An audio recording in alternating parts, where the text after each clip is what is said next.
107 107 ఒకటి నుంచి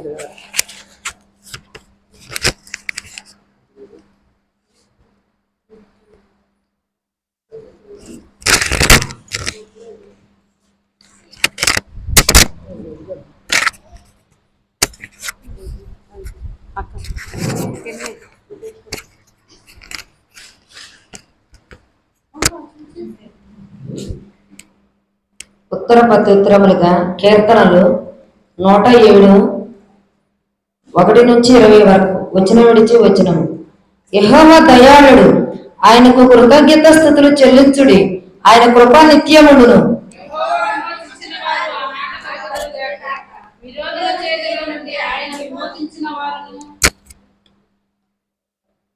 తూర్పు నుండి పడమట నుండి ఉత్తరం నుండి దక్షిణం నుండి నానా దేశముల నుండి ఆయన పోగు చేసిన వారును ఆ మాట పలుకుదురు గాక.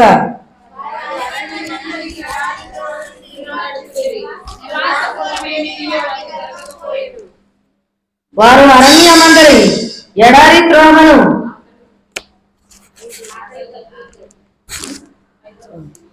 ఆకలి దప్పుల చేత వారి ప్రాణమును వారిలో సమస్యలను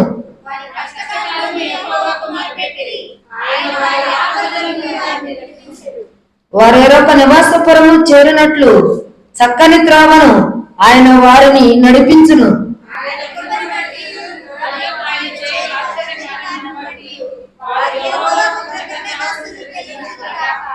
ఎలయనగా ఆశగల ప్రాణమును ఆయన తృప్తిపరిచి ఉన్నాడు, ఆకలి గొనిన వారి ప్రాణమును మేలుతో నింపి ఉన్నాడు.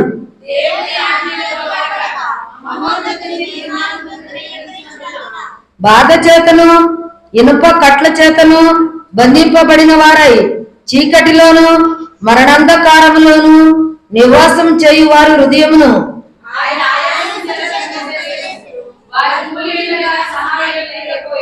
కష్టకాలమందు వారు యెహోవాకు మొరపెట్టిరి, ఆయన వారి ఆపదలో నుండి వారిని విడిపించును.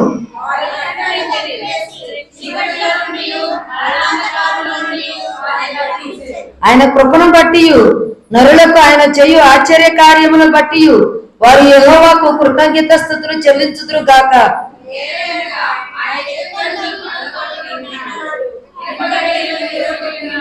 బుద్ధిహీనులు తమ దుష్ట ప్రవర్తన చేతను తమ దోషముల చేతను బాధ నొచ్చుకుందురు.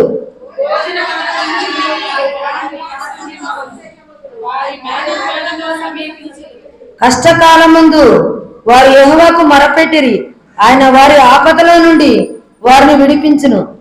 ఆయన వారిని బాగు చేసెను, ఆయన వారు పడిన గుంటలో నుండి వారిని విడిపించును. ఆయన కృపను బట్టి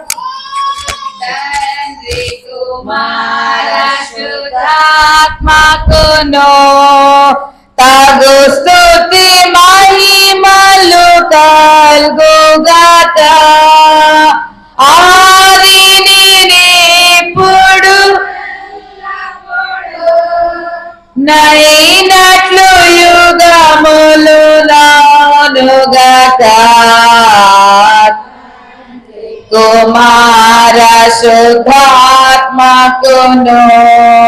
తగు స్తుతి మహిమలు కల్గుగా. దయచేసి కూర్చోనండి. ఈ దినమునకై ఏర్పాటు చేయబడిన లేఖన పాఠ్యభాగం చదవబడగా విందుము. మొదటి లేఖన పాఠ్యభాగము.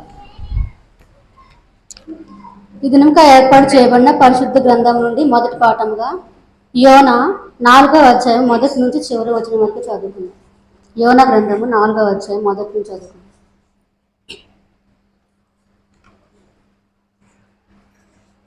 యోనా దీనిని చూచి బహు చింతాక్రాంతుడై కోపించుకొని, యెహోవా, నేను నా దేశమందుండగా ఇట్లు జరుగునని నేను అనుకుంటుని కదా, అందువలననే నీవు కటాక్షమును జాలియును బహు శాంతోత్యంగా కృపయు గల దేవుడినై ఉండి పశ్చాత్తాపడి కీడు చేయక మానుదునని నేను తెలుసుకొని దానికి ముందుగానే తర్షీషునకు పారిపోతుంది. నేను ఇంకా బ్రతికుట కంటే చచ్చుట మేలు. యెహోవా నన్ను ఇంకా బ్రతికింపనీయక చంపుమని యెహోవాకు మనవి చేస్తాను. అందుకు యెహోవా, నీవు కోపించుట న్యాయమా అని అడిగెను. అప్పుడు యోన ఆ పట్టణంలో నుండి పోయి దాని తూర్పు తట్టున బస చేసి అచ్చట పందిరి ఒకటి వేసుకుని పట్టణంలోకి ఏమి సంభవించినో చూచెదనని ఆ నీడన కూర్చుండి ఉండగా దేవుడని యెహోవా సొరచెట్టు ఒకటి ఏర్పరిచి అతని కలిగిన శ్రమ పోగొట్టుటకై అది పెరిగి యోనా తలకు పైగా నీడనిచ్చినట్లు చేసెను. ఆ సొరచెట్టును చూసి యోనా బహు సంతోషించెను. మరుసటి ఉదయం అందు దేవుడు ఒక పురుగును ఏర్పరచగా అది ఆ చెట్టును తొలిచినందున చెట్టు వాడిపోయాను. మరీ ఎండకాయగా దేవుడి వేడిమి గల తూర్పు గాలిని రప్పించెను. యోనా తలకు ఎండ దెబ్బ తగలగా అతడు సమ్మసిల్లి బ్రతుకుట కంటే చచ్చుట నాకు మేలు అనుకుని. అప్పుడు దేవుడు ఆ సొరచెట్టును గురించి నీవు కోపించుట న్యాయమా అని యోనాను అడుగుగా యోనా ప్రాణం పోయినంతగా కోపించుట న్యాయమే అనిను. అందుకు యెహోవా నీవు కష్టపడకుండాను పెంచకుండాను ఒక రాత్రిలోనే పుట్టి పెరిగి ఒక రాత్రిలోగానే వాడిపోయేను. ఈ సొరచెట్టు విషయంలో నీ విచారణ పడుచున్నావే. అయితే 120,000 కంటే ఎక్కువైన కుడి ఎడమలను ఎరిగిన జనమును బహు పశువులను గలనేమి మహాపురము విషయంలో నేను విచారపడవద్దా అని యోనాతో సెలవిచ్చాను. ఇంతటితో ఈ మొదటి పాఠం సరిగ్గా. ఓ దేవా మీకు వందనములు. 2వ లేఖన పాఠ్యభాగం. రిఫరెన్స్ చెప్పిన తర్వాత ఒక్క నిమిషం అలా ఆగండి, మిగతా వాళ్ళని తీసుకునేలాగా దయచేసి గమనించవలసిందిగా. Praise lord. ఈ దినమునకు ఏర్పాటు చేయబడిన 2వ పాఠంగా తిమోతికి రాసిన మొదటి పత్రిక 2వ అధ్యాయము. తిమోతికి రాసిన మొదటి పత్రిక 2వ అధ్యాయము మొదటి నుంచి చదువుకుందాం.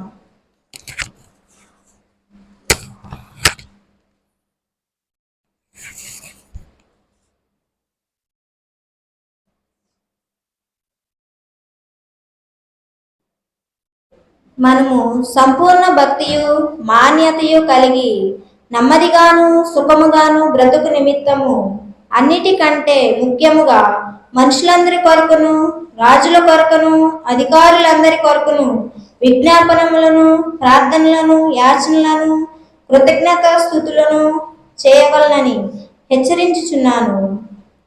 ఇక మంచిదియు మన రక్షకుడు దేవుని దృష్టికి అనుకూలమునైనదినై ఉన్నది. ఆయన మనుషులందరి రక్షణ పొంది సత్యమును గూర్చిన అనుభవ జ్ఞానము గలవారై ఉండవలనని హెచ్చరించుచున్నాడు. దేవుడు అక్కడే, దేవునికి నరులకు మధ్యవర్తియు అక్కడే. ఆయన క్రీస్తు యేసును నరుడు. ఈయన అందరి కొరకు విమోచన క్రయదముగా తన్ను తానే సమర్పించుకొనెను.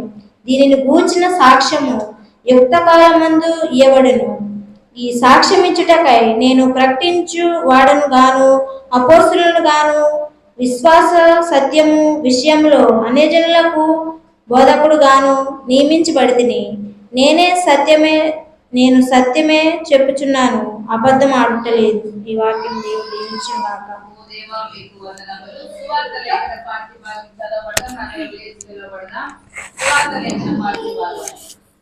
Praise lord.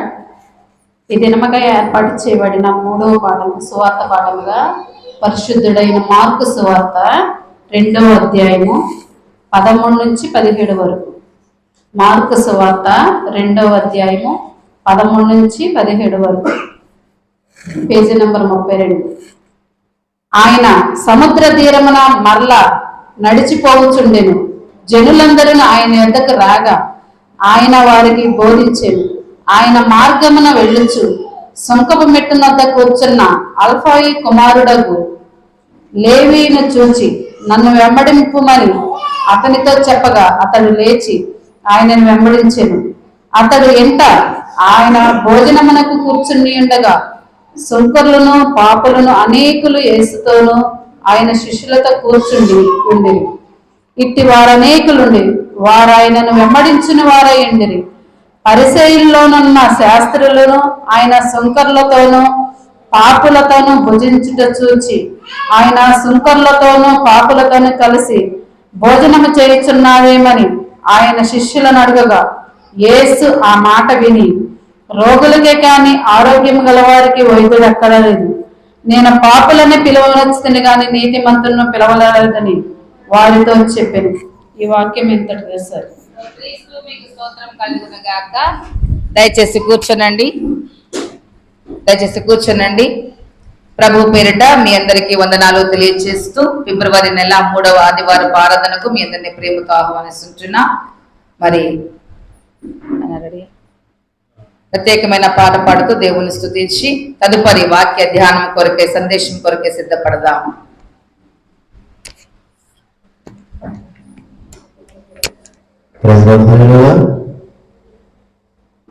మనుషుల సాయం వ్యర్థమురా, రాజుల నమ్మిన వ్యర్థమురా. మనుషుల సాయం వ్యర్థమురా,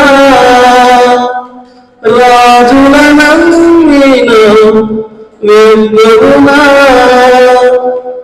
యెహోవాను ఆశ్రయించుట ఎంతో మేలు, ఎంతో మేలు, ఎంతో మేలు, ఎంతో మేలు. ఎవరికి ఎవరు చివరికి యేసు, ఎవరికి ఎవరు ఈ లోకములో, చివరికి యేసు పరలోకములో. ఎవరికి ఎవరు ఈ లోకములో, ఎవరెవరు ఎక్కడవుతుంటారు ప్రాణంటారు. ఎవరెవరు ఎక్కడవుతుంటారు ప్రాణానికి ప్రాణంటారు. కష్టాలలో వారు కాదని పోతారు, కష్టాలలో వారు కాదని పోతారు. కరుణగల యేసు నాతో ఉంటాడు, కరుణగల యేసు నీతో ఉంటాడు. ఎవరికి ఎవరు ఈ లోకములో, చివరికి యేసు పరలోకములో. ఎవరికి ఎవరు ఈ లోకములో, చివరికి యేసు పరలోకములో. ఎవరికి ఎవరు ధనము నీకుంటే అందరూ వస్తారు, గరిబుడవైతే గరిబుడు వారు. ధనము నీకుంటే అందరూ వస్తారు, గరిబుడవైతే గరిబుడు వారు. ఎవరి నమ్మిన పవిత్రులు లేరు, ఎవరి నమ్మిన పవిత్రులు లేరు. యేసును నమ్మిన మోక్షం పొందిన, యేసుని నమ్మిన మోక్షము పొందిన. ఎవరికి ఎవరు ఈ లోకములో, చివరికి యేసు పరలోకములో. ఎవరికి ఎవరు ఈ లోకములో, చివరికి యేసు పరలోకములో. ఎవరికి ఎవరు ఈ లోకములో. మనుషుల సాయం వ్యర్థమురా, రాజుల నమ్మిన వ్యర్థమురా. మనుషుల సాయం వ్యర్థమురా, రాజుల నమ్మిన వ్యర్థమురా. యెహోవాను ఆశ్రయించుట, యెహోవాను ఆశ్రయించుట ఎంతో మేలు, ఎంతో మేలు, ఎంతో మేలు, ఎంతో మేలు. ఎవరికి ఎవరు ఈ లోకములో, చివరికి యేసు పరలోకములో.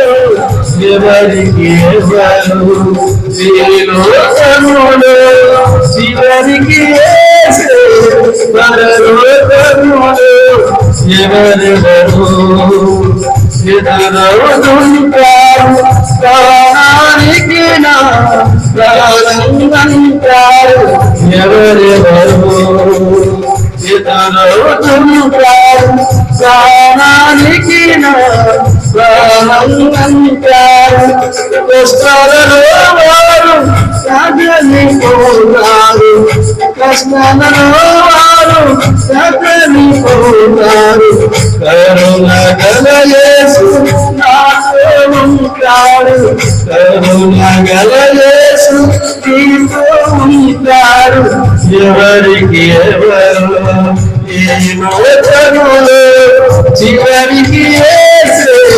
పరలోకములో ఎవరికి ఎవరు ఈ లోకములో చివరికి యేసు పరలోకములో ఎవరికి ఎవరు ఈ లోకములో చివరికి యేసు పరలోకములో ఎవరికి ఎవరు ఈ లోకములో.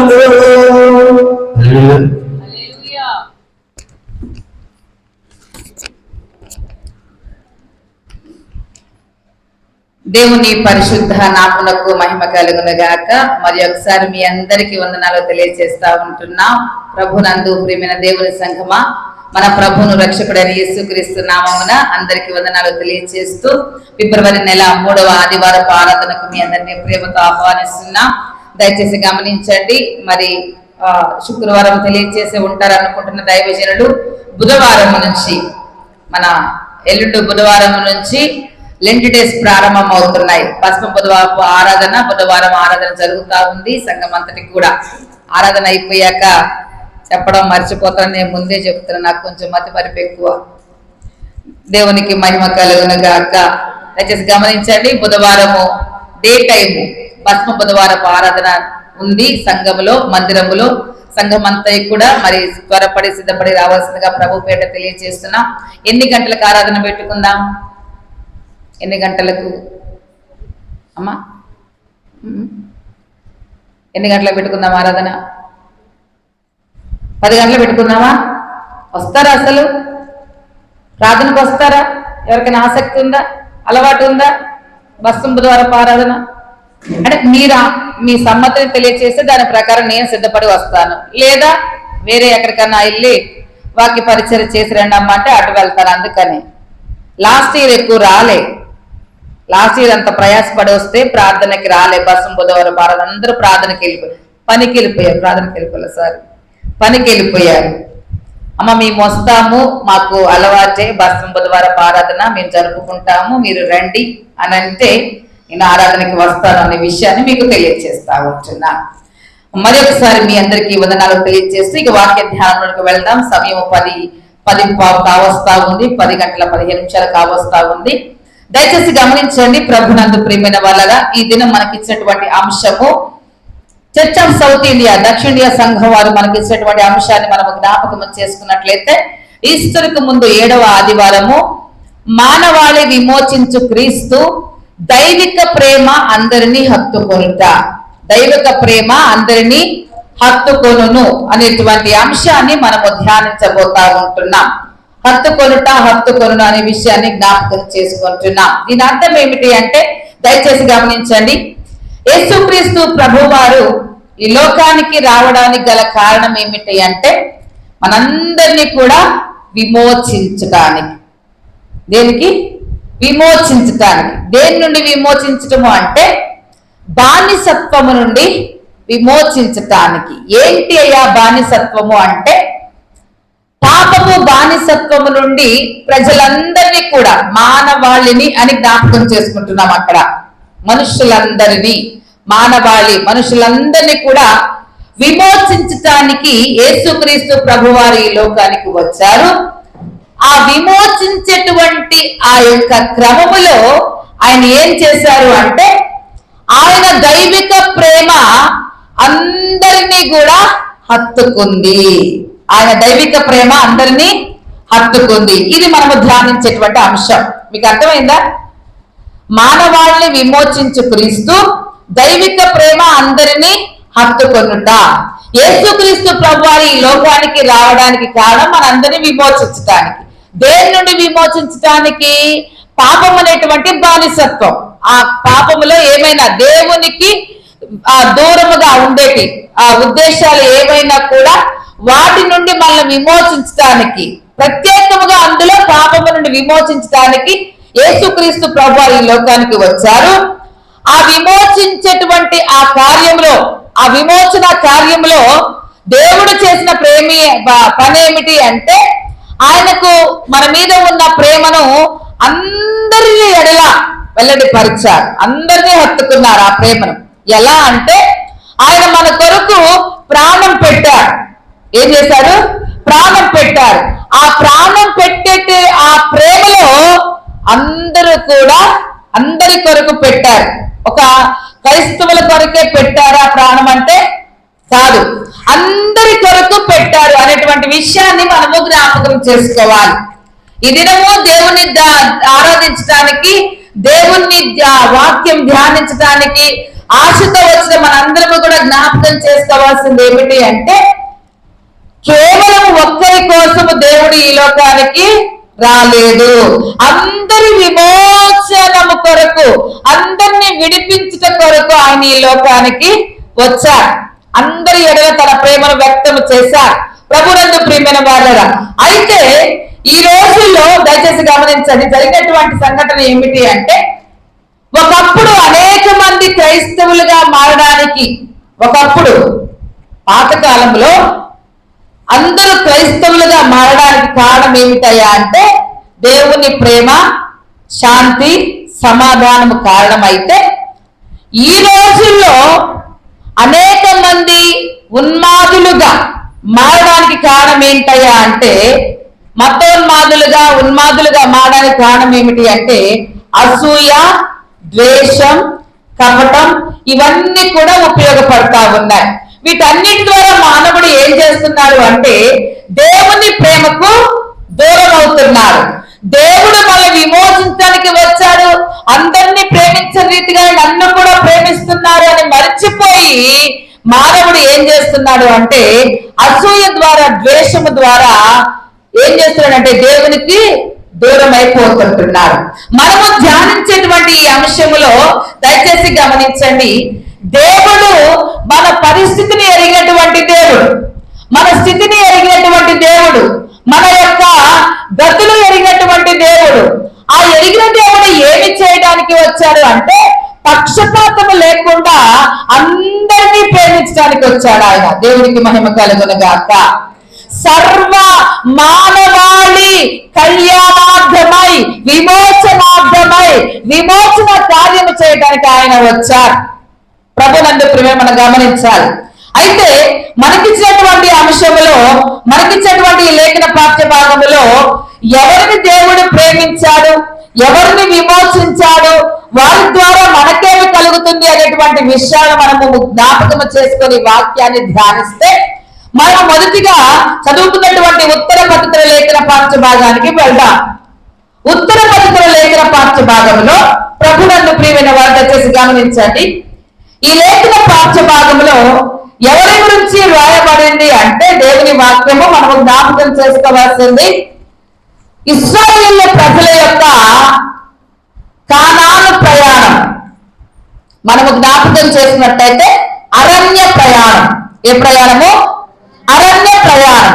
ఆ అరణ్య ప్రయాణాన్ని, ఆ ప్రయాణములో వారికి ఎదురైనటువంటి కష్టాలను ఈ యొక్క 107వ కీర్తన మనకి వివరిస్తుంది. 107వ కీర్తనలో ఉన్న మర్మము, ఆత్మీయత ఏమిటి అంటే మనము జ్ఞాపకం చేసుకోవాలి. జాగ్రత్తగా వినండి, ఇది అందరికీ ఉపయోగపడేటువంటి మాట. దేవుడు తన వాక్కును పంపి అందరినీ బాగు చేశారు, అందరినీ విడిపించడానికి ఆయన సిద్ధంగా ఉన్నారు, విడిపించారు. 107వ కీర్తనలో ఉన్నటువంటి అర్థం ఏమిటి అంటే, ఎవరి గురించి అక్కడ వివరించబడింది అంటే, ఇశ్రాయేలీయుల యొక్క ప్రయాణాన్ని అక్కడ వివరించారు. ఎవరి ప్రయాణం అమ్మా? ఇశ్రాయేలు ప్రజలు. ఎవరు ఆ ప్రజలు? దేవుని ప్రజలు. ఈ రోజు మనం అనుకుందాం, ఆ ఇశ్రాయేలు ప్రజలు మనం అనుకుందాం. మన యొక్క ఈ విశ్వాస ప్రయాణంలో, మన యొక్క ఈ విశ్వాస యాత్రను గురించి దేవుడు మాట్లాడుతున్నారు. 107వ కీర్తనలోనేమో ఇశ్రాయేలు యొక్క ప్రయాణము, తద్వాత ఆ ప్రయాణంలో వారు ఎదుర్కొన్నటువంటి కష్టాలు, ఆ ప్రయాణంలో వారు ఎదుర్కొన్నటువంటి కష్టాలు జాగ్రత్తగా అర్థం చేసుకోవాలి. కష్టాలు లేనివారు, ఇరుకులు లేనివారు, ఇబ్బందులు లేనివారు, వ్యాధులు లేనివారు, బాధలు లేనివారు, సమస్యలు లేనివారు ఎవ్వరు కూడా ఈ లోకంలో లేరు, ఉండరు కూడా. ఎస్, ఆ రోజు యేసు దేవుని యొక్క ప్రజలైనటువంటి ఇశ్రాయేలు ప్రజలకే బోలెడన్ని సమస్యలు వచ్చాయి, కష్టాలు వచ్చాయి.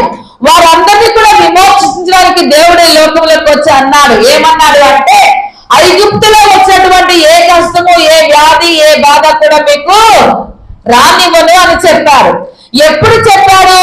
మీరు నా మాట విని నాకు విధేయులైతే నేను మీకు దేవుడు అవుతాను, మీరు నాకు ప్రజలు అవుతారని చెప్పారు. దయచేసి గమనించండి.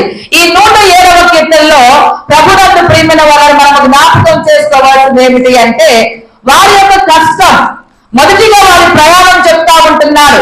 దేవుడు 107వ కీర్తన ఒకసారి జ్ఞాపకం చేసుకుని చదువుతారా? యెహోవా దయాళుడు, ఆయనకు కృతజ్ఞతాస్తుతులు చెల్లించుడి, ఆయన కృప నిత్యముండును. యెహోవా విమోచించిన వారు ఆ మాట పలుకుదురు గాక. విరోధుల చేతిలో నుండి ఆయన విమోచించిన వారును, తూర్పు నుండి, పడమటి నుండి, ఉత్తరము నుండి, దక్షిణం నుండి, నానా దేశముల నుండి ఆయన పోగు చేసిన వారిను ఆ మాట పలుకుదురు గాక. ఈ కీర్తన గ్రంథము 107వ కీర్తనలో భక్తులు మాట్లాడుతున్న మాట ఏమిటి అంటే, యెహోవాకు కృతజ్ఞతాస్తుతులు చెల్లించాలి. ఎందుకు చెల్లించాలి అనేటువంటి విషయాన్ని తెలియజేస్తూ అక్కడ మాట్లాడుతున్న మాట ఏమిటి అంటే, ప్రభువును ప్రియమైన వారలారా, మనము దేవునికి ఎందుకు కృతజ్ఞత తెలియచేయాలి, మనము దేవునికి ఎందుకు వందనాలు చెప్పాలి అనే విషయాన్ని తెలియజేస్తూ మాట్లాడుతున్న మాట ఏమిటి అంటే, ఆయన మనల్ని విరోధుల చేతి నుండి మనల్ని ఏం చేశాడంట? విమోచించాడు. నానా దేశముల నుండి, తూర్పు నుండి, పడమటి నుండి, ఉత్తరం నుండి, దక్షిణం నుండి అందరినీ కూడా పోగు చేసి దేవుడు ఏం చేశాడు అంటే, అందరినీ విమోచించాడు, విడిపించాడు. కాబట్టి మనందరం ఏం చేయాలి అంటే, దేవునికి కృతజ్ఞతాస్తుతులు చెల్లించాలి. దేవునికి మహిమ కలుగునగాక. ఆ విషయాన్ని తెలియచేస్తూ పక్కన మనము జ్ఞాపకం చేసుకుందాం. అరణ్య యాత్ర చేస్తా ఉన్నారు ఇశ్రాయేలు ప్రజలు. దేవుని ప్రజలైనటువంటి వారందరూ కూడా ఏం చేస్తున్నారు అంటే, అరణ్యంలో ప్రయాణం చేస్తా ఉంటున్నారు. ఆ అరణ్యంలో ప్రయాణం చేస్తున్నప్పుడు వారు అనేక కష్టాలు వారు అనుభవించారు, అనేక కష్టాలు వారికి ఎదురయ్యాయి. ఏంటయ్యా ఆ కష్టాలు, వారు పొందిన ఇబ్బందులు ఏంటి అని అంటే, మనము జ్ఞాపకం చేసుకున్నట్లయితే దయచేసి గమనించండి. 4వ వచనం చదవండి అమ్మా. ఇప్పుడు వారు అరణ్యమందలి ఎడారి త్రోవను తిరుగులాడుచుండిరి, నివాసపురమేదియు వారికి దొరకకపోయెను. ఆకలి దప్పుల చేత వారి ప్రాణము వారిలో సమస్యలను, వారు కష్టకాలమందు యెహోవాకు మొరపెట్టిరి, ఆయన వారి ఆపదల నుండి వారిని విడిపించెను. దేవునికి మహిమ కలుగునగాక. దేవుని ప్రజలైనటువంటి ఇశ్రాయేలు ప్రజలు అరణ్యములో యాత్ర చేస్తూ వెళ్తూ ఉంటే వాళ్ళకి ఏం కలిగింది అంటే, ఎడారిలో అటు ఇటు తిరుగులాడుతూ ఉన్నారంట. ఎటు వెళ్ళాలో తెలియనటువంటి పరిస్థితుల్లో వారు ఉన్నారు. ప్రభునందు ప్రియమైన వారలా, ఆ పరిస్థితుల్లో వారికి ఏమైంది అంటే, నివాస పొరము కూడా లేదు. ఈ రోజుల్లో నివాసం లేని వాళ్ళు ఎవరైనా ఉన్నారా? నివాసం అంటే ఏంటి? ఇల్లు లేని వాళ్ళు ఎవరైనా ఉన్నారా? ఆ రోజుల్లో చదువుకునేటప్పుడు ఒకటే, మానవునికి ప్రాముఖ్యమైనవి ఏమిటయ్యా అంటే, కూడు, గూడు, గుడ్డ. ఈ 3 ప్రాముఖ్యమైనవి. బ్రతకడానికి ఏమి కావాలంట? కూడు, గూడు. గూడు అంటే నివాసం, ఇల్లు. ఇవి ఈ రోజుల్లో లేని వారు ఎవ్వరూ కూడా లేరు. మనం పల్లెటూరులో కూడా జ్ఞాపకం చేసుకుంటే ఆ రోజుల్లో ఏముండేవి? పూరిళ్ళు ఉండే. ఈ రోజుల్లో మనం జ్ఞాపకం చేసుకుంటే ఏ ఊరిలో చూసినా కూడా అన్ని డాబాలు అయిపోయినాయి. అందరూ చెప్తా ఉంటారు, బయట నుంచి వచ్చిన వాళ్ళు చెప్తారు, అమ్మో ఆ రోజుల్లో అలా ఉండేది, ఈ రోజుల్లో అయితే అందరూ బిల్డింగ్లు కట్టించుకున్నారు. ఆ విషయాన్ని మేము జ్ఞాపకం చేసుకున్నట్టయితే సమాధానపురం ఒకసారి వెళ్ళాం. ఎక్కడికమ్మా? తెలుసుగా, నరుకులపాడు తెలుసుగా. అక్కడికి వెళ్ళాం. వాళ్ళు చెప్తా ఉన్నారు, సెమీ క్రిస్మస్కి వెళ్ళినప్పుడు చెప్తా ఉన్నారు, అమ్మా ఆనాడు పరిస్థితి ఎలా ఉండేదో ఈ రోజు ఒక్కటికి కూడా పూరిళ్ళు లేవు, ఊరంతా కూడా అభివృద్ధి చెంది డెవలప్ అయిందనేటువంటి విషయాన్ని వారు తెలియజేశారు. అలా చాలా గ్రామాలు, ఆ గ్రామం కాదు, ఎక్కడ చూసినా కూడా వారు అభివృద్ధి చెందుతూ ఉన్నారు. కానీ ఇశ్రాయేలు ప్రజలు అరణ్యంలో యాత్ర చేస్తూ ఉంటే వారు ఏమవుతున్నారు అంటే అటు తిరుగులాడుతూ ఉన్నారు. నివాసపురం వారికి లేదు. అంత మాత్రమే కాదు, ఆకలి దప్పుల చేత వారి ప్రాణము వారిలో ఏమైందంట? సొమ్మసిల్లిపోయిందంట. అంటే వారు ఆకలికి అలమటించారు. ఈ రోజుల్లో ఎవరైనా ఆకలికి అలమటిస్తున్నారా? అసలు సమస్య లేదు. ఇంకా తెలివిగా ఏం చేస్తారు తెలుసా? వెళ్తుంటే ఆకలి అయిందనుకోండి, పక్కన ఏదైనా ఫంక్షన్ జరుగుతుంది అనుకోండి, వారికి సంబంధం లేకపోయినా కూడా అందులోకి వెళ్ళి భోజనం చేసేటువంటి స్థితి కూడా ఈ రోజుల్లో ఉంది. వాళ్ళు ఏం మన అడగరగా, ఎవరని అడుగుతారా? దయచేసి గమనించండి. కానీ దేవుడు ఈ లేఖనాలు ఎందుకు మనము జ్ఞాపకం చేసుకుంటున్నామంటే మన జీవితంలో వాటిని అన్వయించుకోవడం కోసం. బైబిల్ వాక్యం ఎందుకు ఉపయోగపడుతుంది అంటే మన జీవితాన్ని అది అన్వయం చేసుకోవాలి. అందులో ఉన్న ప్రతి ఒక్క మాట కూడా మన జీవితానికి అప్లై చేసుకోవాలి. ఎప్పుడైతే అప్లై చేసుకుంటామో అప్పుడు మనము విమోచించబడతాం, విడిపించబడతాం. తన ప్రజలైనటువంటి ఇశ్రాయేలు ప్రజలు దేవుడు ఏ రీతిగా విమోచించాడు, ఎలాంటి పరిస్థితుల్లో విమోచించాడు అంటే వాళ్ళు అరణ్యంలో యాత్ర చేస్తూ వెళ్ళిపోతూ ఉంటే వారికి ఎన్ని సమస్యలు ఎదురయ్యాయో, ఎన్ని కష్టాలు ఎదురయ్యాయో. అమ్మ ఇంటికి వెళ్ళి చదువుకోండి. నేను ఇక్కడ రాసినటువంటి లేఖ పై చెప్పుకుంటూ పోతున్నాను, కానీ మీరు ఇంటికి వెళ్తే దాన్ని ధ్యానిస్తే అందులో ఉన్నటువంటి లోతు అర్థం అవుతుంది. లోతుకి వెళ్ళినప్పుడే ఎంత లోతుందో తెలిసిద్ది, అవునా కదా? పైనుంటే లోతు తెలిసిద్దా? ఒకవేళ ఎవరిని అడిగినా ఎంత లోతుందంటే పలానా ఎంత లోతుందని చెప్తారు. అది మనకు తెలియాలంటే మనము, అవునా కదా? దయచేసి గమనించండి. మనం అనుకుంటాము ఈ రోజుల్లో మనకే కష్టాలు అనుకుంటాం, మనకే ఇరుకులు, మనకే సమస్యలు, మనకే వ్యాధులు, మనకే బాధలు అనుకుంటూ ఉంటాం. మన ముందున్నటువంటి పితరులైనటువంటి ఇశ్రాయేలు ప్రజలకి ఎంత ఇబ్బంది కలిగిందో. వాళ్ళకి త్రోవ కనిపించలేదు. ఏం కనిపించలేదు? త్రోవ కనిపించలేదు. అటు ఇటు పట్టుకులాడుతున్నారు. నివాసపురం వారికి లేదు. ఆకలి దప్పులతో అలమటించారు. దయచేసి గమనించండి. ఇలాంటి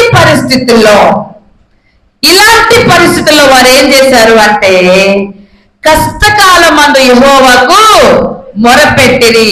ఆయన వారి ఆపదల నుండి వారిని, ఒకసారి దేవుని స్తోత్రం చెప్తారా? ఆమె నిద్ర వస్తుంది. దేవుని స్తోత్రం చెప్పండి. ఎప్పుడు ఇప్పించారంట?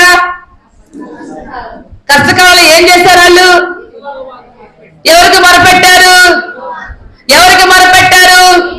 మరి మనం ఎవరికి మొరపెట్టాలి? అంతేనా కాదా?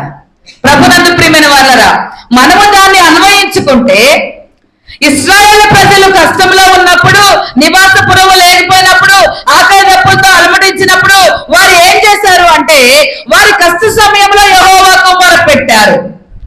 మొరపెట్టినప్పుడు దేవుడు వారి మొరను ఆలకించి వారిని విడిపించారు. మరి అది మనం అన్వయం చేసుకుంటే మనకు వచ్చిన కష్టాల్లో, మనకు వచ్చిన ఇరుకుల్లో, మనకు వచ్చిన ఇబ్బందుల్లో, మనకు వచ్చిన సమస్యల్లో, మనకు వచ్చిన వ్యాధి బాధల్లో దేవుడు విడిచిపెట్టడా?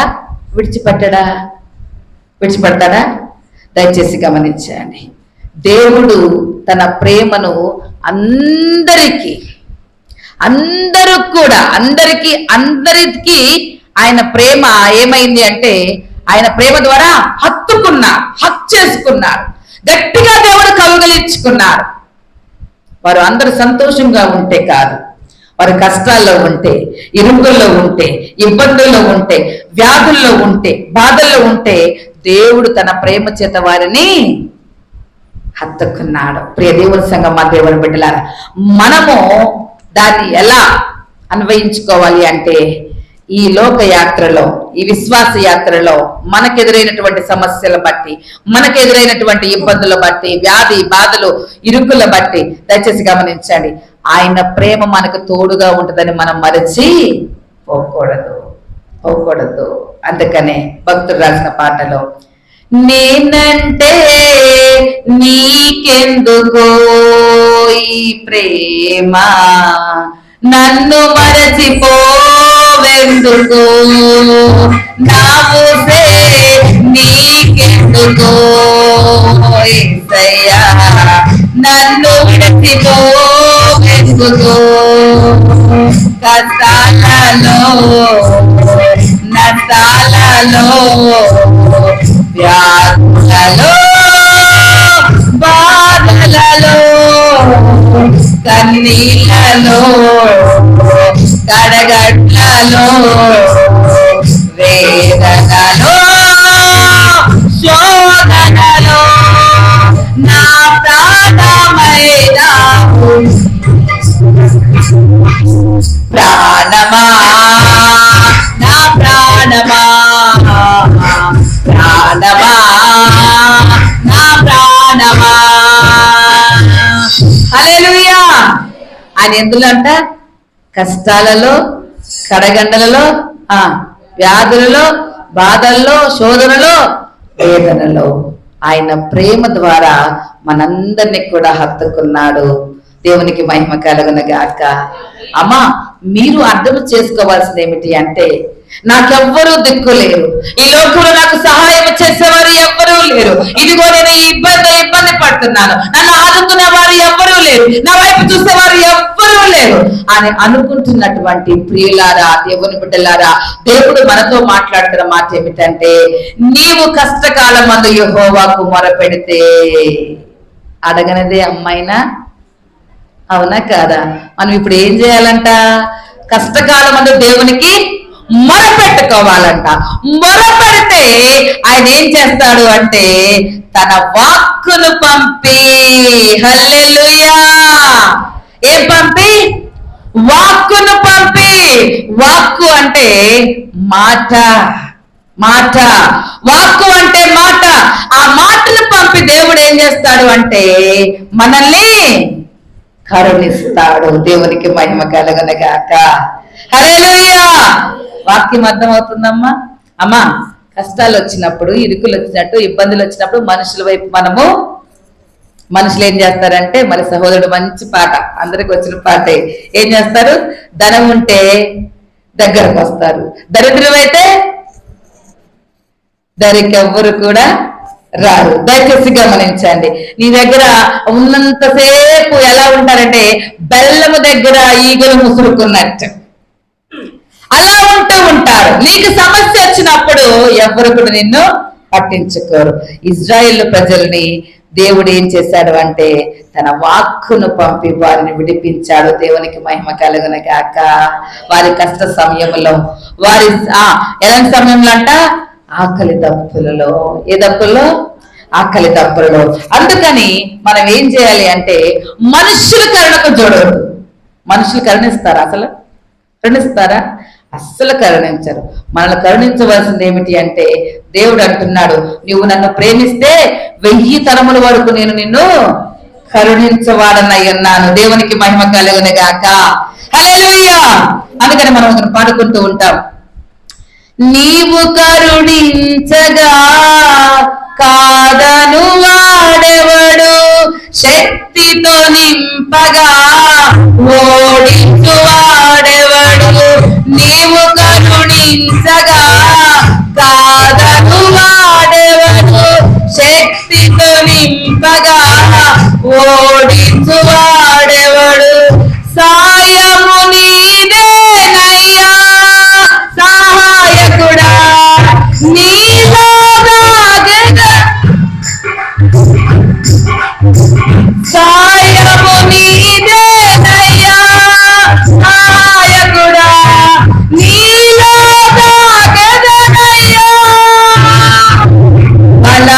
బలమిచ్చువాడవయ్యా నీ పిల్లలకు బలమిచ్చువాడవయ్యా బలమిచ్చువాడవయ్యా నీ పిల్లలకు బలమిచ్చువాడవయ్యా నిన్ను మాత్రమే నేనమ్మానయ్యా నీవు మాత్రమే నా ధైర్యం యేసయ్యా నిన్ను మాత్రమే నేనమ్మా నీవు మాత్రమే నా ధైర్యం యేసయ్యా నీ బాహుబలమే నడిపించును నా స్థితులన్నిటినీ సరిచేయును నీ బాహు నడిపించును నా స్థితులన్నిటినీ సరిచేయును కృప చూపువాడవయ్యా నీ పిల్లలకు కృప చూపువాడవయ్యా కృప చూపువాడవయ్యా హల్లెలూయా. ఏం చేసిందంట? ఏం పాడుకున్నా?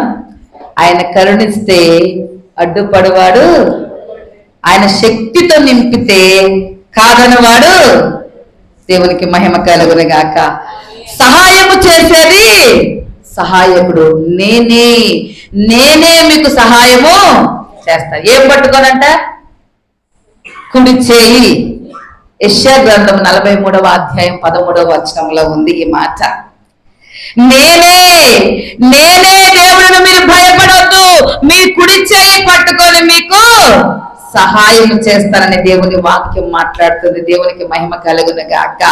ప్రభునందు ప్రియమైన వాళ్ళ ఈ యొక్క ఉత్తర పత్ర లేఖన పాఠ్య భాగంలో ఆయన ఏం చేశాడు అంటే, ఆ త్రోవ తెలియక అటు ఇటు తరుగుతున్న వారికి ఏం చేశాడంటే ఆయన వారొక నివాసపురము చేరినట్లు చక్కని త్రోవను ఆయన వారిని నడిపించెను. 107వ కీర్తన 7వ వచనములో వారికి ఏమి ఏర్పాటు చేశాడంట? దేవుడు నివాసపురం ఇచ్చాడంట, చక్కని త్రోవ వారికి నడిపించాడంట. దేవునికి మహిమ కలుగును గాక. దయచేసి గమనించండి. తర్వాత దేవుడు చేసిన పని ఏమిటంటే, ఏలయనగా ఆశ గల ప్రాణములు ఆయన తృప్తిపరచి ఉన్నాడు. ఆకలి కొనిన వారి ప్రాణమును మేలుతో నింపి ఉన్నాడు. దేవునికి మహిమ కలుగును గాక. సమాధానం వచ్చిందా లేదా? వాళ్ళు 4వ వచనంలో ఏమయ్యారు? అరణ్య మందలి ఎడారి త్రోవలో తిరుగులాడుతున్నారు. నివాసపురం వారికి లేదు. ఆకలి దప్పుల చేత సమస్య లేదు. అయితే వాళ్ళు ఏం చేశారు అంటే, కష్టకాలంలో యెహోవాకు మొరపెట్టారు. మొరపెడితే దేవుడు ఏం చేశాడు? వారు ఒక నివాసపురముకు వెళ్ళులాగున, ఆ పురముకు వెళ్ళులాగున ఆ వెళ్ళడానికి త్రోవ కూడా దేవుడు ఏర్పాటు చేశాడు. అంత మాత్రమే కాకుండా వారికి ఏం ఆశ ఉందో దేవుడు జ్ఞాపకం చేసుకొని వారి ఆకలిని తీర్చాడు, మేలుతో వారిని తృప్తిపరిచాడు. దేవునికి మహిమ కలుగును గాక. అందుకని ఇజ్రాయేల్ ప్రజలు పాడుకుంటున్నారు. ఏం పాట అంటే, మేలులు నీ మేలులు మరచిపోలేనయ్యా, మేలులు నీ మరచిపోలేనయ్యా, నా ప్రాణమా విరచిపోలేనయ్యా, నా ప్రాణమా విరచిపోలేనయ్యా, మేలులు నీ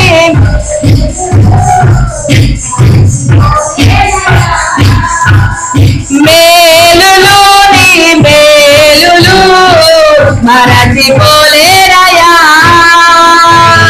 హల్లెలూయా. వాళ్ళు పాడుకున్నారు ఆ రోజు, ఈ రోజు మనం పాడుకోవాలి. వాడికి వచ్చిన కష్టాలు మనం ఇంకేం అనుభవించాలా? ఏమీ అనుభవించాల.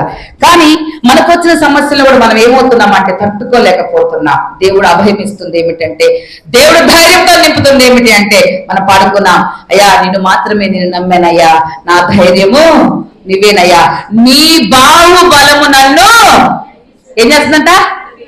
నడిపించును. దేవునికి మహిమ కలుగును గాక. అరణ్యములో అడవిలో ఎన్ని మృగాలు, అరణ్యములో త్రోవ ఉంటుందా? అస్సలు దారే ఉండదు. దేవుడు త్రోవను ఏర్పాటు చేసినటువంటి దేవుడు. గమనించండి, నీ బాహుబలమే నన్ను నడిపించును, నా స్థితులన్నీ కూడా సరిచేయను. దేవునికి మహిమ కలుగును గాక. ఏం సరి చేశాడంట దేవుడు? స్థితులన్నిటినీ కూడా సరి చేయగల దేవుడు. ఇంకొంచెం కిందికి వెళ్ళినట్లయితే ప్రభునందు ప్రియమైన వారలారా, దయచేసి గమనించి 11వ వచనంలో ఉన్నాం ఒకసారి. బాధ చేతను ఇనుప కట్ల చేతను బంధింపబడిన వారై చీకటిలోను మరణాంధకారములోను నివాసము చేయు వారి హృదయమును. దయచేసి గమనించండి.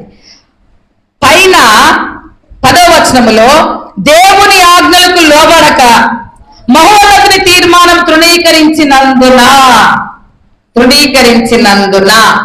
అయితే ఇక్కడ చెప్తున్న మాట ఏమిటి అంటే, దేవుని యొక్క ఆజ్ఞలకు లోబడకుండా దేవుని తీర్మానానికి తృణీకరించినందున వారు ఏమయ్యారు అంటే, బాధ చేతను ఇనుప కట్ల చేతను బంధింపబడే వారై చీకటిలోను మరణాంధకారములోను ఉన్న వారిని దేవుడు ఏం చేశాడు అంటే, మరలా కూడా ఆయనకు మొరపెడితే 11వ వచనంలో కష్టకాలమందు వారు యెహోవాకు మొరపెట్టిరి, ఆయన వారి ఆపదల నుండి ఆయన వారిని విడిపించెను, వారి కట్లను తెంపెను, చీకటిలో నుండి మరణాంధకారం నుండి వారిని రప్పించెను. దేవునికి మహిమ కలుగును గాక.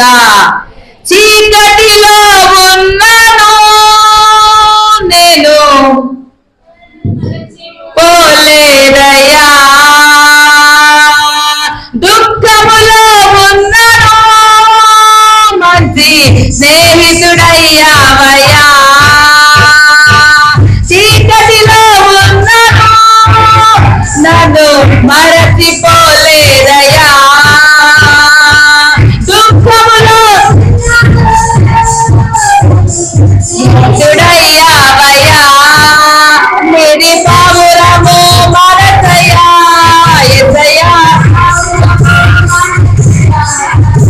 మేరీ పావురము మరచయ్యా యేసయ్యా, పావురము మరచయ్యా, వేలులు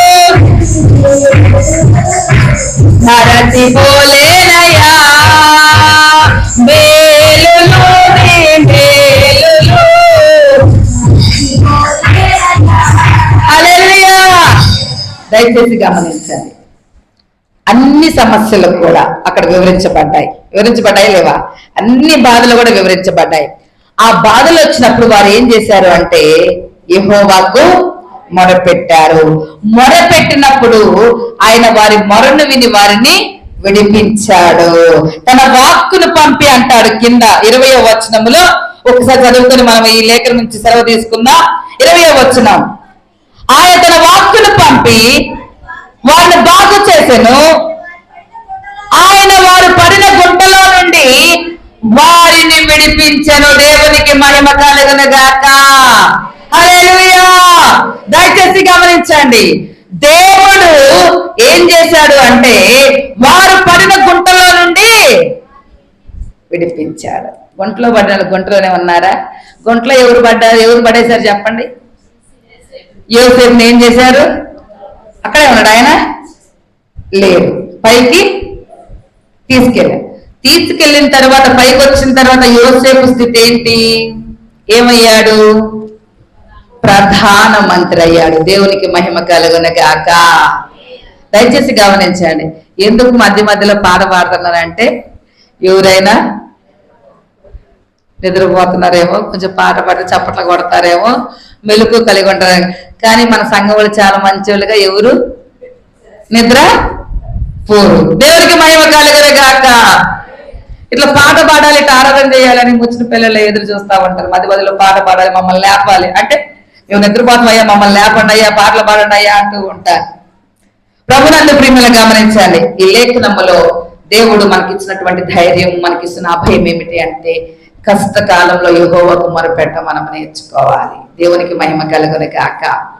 మొరపెట్టినప్పుడు దేవుడు ఖచ్చితంగా మనల్ని విడిపిస్తాడు. ఎవ్వరికి కూడా పక్షపాతం దేవుడు చేయడు. చేశాడా? లక్షల మంది ప్రజలు ఉన్నారు అక్కడ. ఎంతమంది అమ్మా?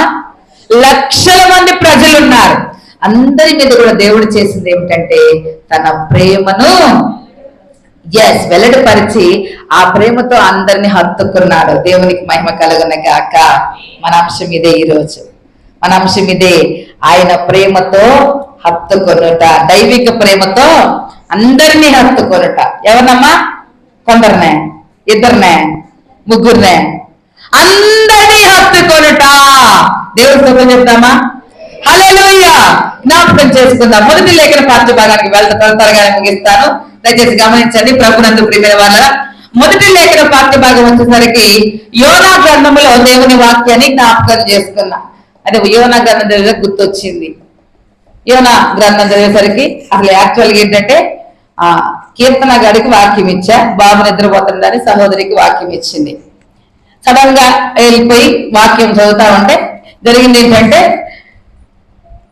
ఇక అందరూ 2-3 వచనాలు అయిపోయిన చదవడం అయినా కూడా ఇంకా తెత్తనే ఉన్నారు పేజీ. ఎందుకు తెస్తున్నారయ్యే కారణం ఏమిటి అంటే, యోనా గ్రంథం ఎక్కడుందో మనకి ఎందుకు తెలియదు కూడా నేనే కారణం చెప్తా. మామూలుగా సువార్త లేఖన పాఠ్య భాగాలు ఇవన్నీ కూడా మనకి ఏవైతే కొంచెం ఐడియా ఉంటాయి. ఇది కొంచెం లోపలకు ఉంది. ఎక్కడ ఉంది? ఎక్కువ రావు. దాని ఆ రెఫరెన్స్లు మనకి ఎక్కువ రావు. ఎక్కడ ఏ పేజీలో ఉంది చెప్పినా 763 పేజీల్లో ఉంది. అయితే నేను ఏం చెప్తున్నానంటే, లెసన్ చదివేవారు ఎవరైనా కూడా ఆ రిఫరెన్స్ చెప్పిన తర్వాత ఒక్క నిమిషం ఆగాలి. ఏం చేయాలి? ఒక్క నిమిషం ఆగి దాన్ని ఏం చేయాలి అంటే, వారు తీసుకున్న తర్వాత వాళ్ళు చూడాలి కాబట్టి ఆ చూసే ఎత్తుకునేంత వరకు కూడా ఆగి చేయాలి. కొన్ని ఉంటే లోపల నహూము గ్రంథం ఉంటుంది, హోషియా గ్రంథం ఉంటుంది. ఇవన్నీ కూడా మనకు ఐడియా ఉండవు. అంటే చెప్పేటప్పుడు దైవ సేవకులు ఎక్కువ వాటిని ఉపయోగించరు. అంతేనా? మాట్లాడుకునే మాటలే వస్తాయా? పిల్లలకి మనం మాట్లాడుకునే వస్తే మాట్లాడినా కూడా వస్తాయా? ఖచ్చితంగా మనం ఇంట్లో ఏం మాట్లాడుకుంటామో అయ్యే మాటలు మాట్లాడుతూ ఉంటారు. కాబట్టి నేను అనేది ఏంటంటే వేరే విధం కాదు. మీరు చదవడం అయిపోతున్నా కూడా మనం ఇంకా తీస్తూనే ఉన్నాం, పేజీలు ఇంకా తీస్తూనే ఉన్నాం. కాబట్టి లెసన్ చదివేవారు ఖచ్చితంగా కూడా అక్కడ ఒక్క నిమిషము ఆగాల. రెండవది, పత్రికా పాఠం చదివేటప్పుడు ఈ రోజు తిమోతికి రాసిన పత్రిక చదువుకున్నాం. పత్రిక పాఠం చదివేటప్పుడు ఏం చదవాలి అంటే, అది ఏ పత్రికైనా సరే అపోస్తులుడైన అంటే గుర్తుంది, అంతకుముందు చెప్పింది గుర్తుంది, అపోస్తులుడైన పౌలు తిమోతికి రాసిన అనాలి. అది ఉట్టి తిమోతి కాదు, పౌలు తిమోతికి రాస్తా ఉంటున్నాడు. కొన్ని నేర్పాలి. కొన్ని సంఘాల్లో దైవజనులను వెళ్ళిపోయిన తర్వాత ఎవరినో కాదులే, మొన్న ఈ మధ్య ఒక చిన్న ఫోన్ వచ్చింది. ఆ ఫోన్ లో చెప్తా ఉంది, ఒక సహోదరి చెప్తా ఉంది. ఏం చెప్తా ఉంది తన ఆలోచన ఏంటంటే, అమ్మా పాస్టర్ గారు వాక్యం చెప్తూ అంటున్నారు, ఏమి నేర్పారు వెళ్ళిపోయిన వాళ్ళు ఏమి నేర్పారు, మీకు ఏమి నేర్చుకున్నారా అంటున్నారమ్మా. పొద్దాక క్వశ్చన్లు వేస్తున్నారు బైబిల్లో. ఆ క్వశ్చన్స్ మేము ఆన్సర్ చెప్పకపోతే మమ్మల్ని ఏమంటున్నారు, మీరేమి నేర్చుకున్నారు, ఏమి నేర్పారు అంటున్నారు.